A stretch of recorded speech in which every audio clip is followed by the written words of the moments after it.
Hello friends, നല്ല അടിപൊളി simple 4 മണി പലഹാരം കണ്ടാലോ. നമ്മളെ മക്കളൊക്കെ സ്കൂളിലോട്ട് വരുമ്പോൾ നമുക്ക് എളുപ്പത്തിൽ തയ്യാറാക്കാൻ കൊടുക്കാൻ പറ്റുന്ന ഒരു പുതിയ അടിപൊളി റെസിപ്പിയാണ്. 1 കപ്പ് ഗോതമ്പാവ്, 1 കപ്പ് റവ, കുറച്ച് നെയ്യ്, ഇത് രണ്ടും കൂടെ നല്ല രീതിയിൽ മിക്സ് ചെയ്ത് മാറ്റി വെക്കണം. എന്നിട്ട് നമ്മൾ തേങ്ങ എടുക്കണം. തേങ്ങ എന്ന് പറഞ്ഞാൽ ഞാൻ ഇപ്പോൾ ചിരകിയ തേങ്ങ ചെറുതായിട്ട് ചൂടാക്കി ക്രഷ് ചെയ്ത് എടുത്തിട്ട് ഇതിനേക്കാൾ നല്ലത് ചെത്തിയിട്ട് ഇതിൻ്റെ കറുത്ത കുരുവൊന്നും കാണാതെ ചൂടാക്കി അതാണ് നല്ലത്. പക്ഷേ ഞാനിപ്പം കയ്യിലുള്ളത് വെച്ച് പെട്ടെന്ന് തയ്യാറാക്കുന്നതാണ്. ഇത് മിക്സ് ചെയ്ത് വെക്കുമ്പം നമ്മൾ കുഴയ്ക്കുന്നത് വെള്ളത്തിലൊന്നുമല്ല, പാലിലാണ്. കുറച്ച് പാലും നമ്മൾ മധുരത്തിന് ആവശ്യത്തിന് കുറച്ച് പഞ്ചസാരയും ഇട്ട് ഇളക്കിയിട്ട് നമ്മളിതിനകത്ത് മാവിൽ കുറച്ച് ഉപ്പും കൂടി ഇട്ടിട്ട് ഒന്ന് കുഴച്ചെടുക്കണം. ഒരുപാട് വെള്ളമാവില്ല, ജസ്റ്റ് നമ്മൾ ചപ്പാത്തിയുടെ കൈ ഇച്ചിരി സോഫ്റ്റാണ്. കുഴച്ചെടുത്തിട്ട് ഒരു 3/4 മണിക്കൂർ 1 മണിക്കൂർ മാറ്റി വയ്ക്കുന്നത് ഏറ്റവും നല്ലതാണ്. എത്രത്തോളം നമ്മൾ വെക്കുന്നത് അത്രത്തോളം സോഫ്റ്റ് ആവും. അപ്പം നമ്മൾ നല്ല സോഫ്റ്റ് ആയിട്ടുണ്ട്.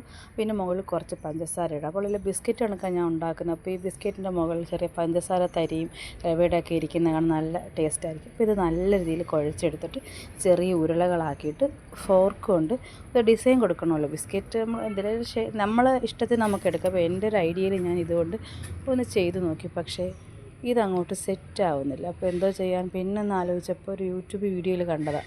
നമ്മൾ ഈ കണ്ണാപ്പ ഉണ്ടല്ലോ, നമ്മൾ ഈ കോരുന്ന ഈ പൊരിച്ച മീൻ, നമ്മൾ ഈ പൊരിപ്പൊക്കെ കോരുന്നത്. അപ്പോൾ ഇതിനകത്ത് ഇങ്ങനെ നടുക്ക് പ്രസ് ചെയ്തുണ്ടാക്കിയപ്പോൾ നല്ല അടിപൊളിയായിട്ട് വന്ന് നല്ല ഷെയ്ഡ് കണ്ട പൂ കണക്ക് വന്നിട്ടുണ്ട്. അപ്പോൾ ഇത്രയും ഞാൻ തയ്യാറാക്കി എടുത്തിട്ടുണ്ട്.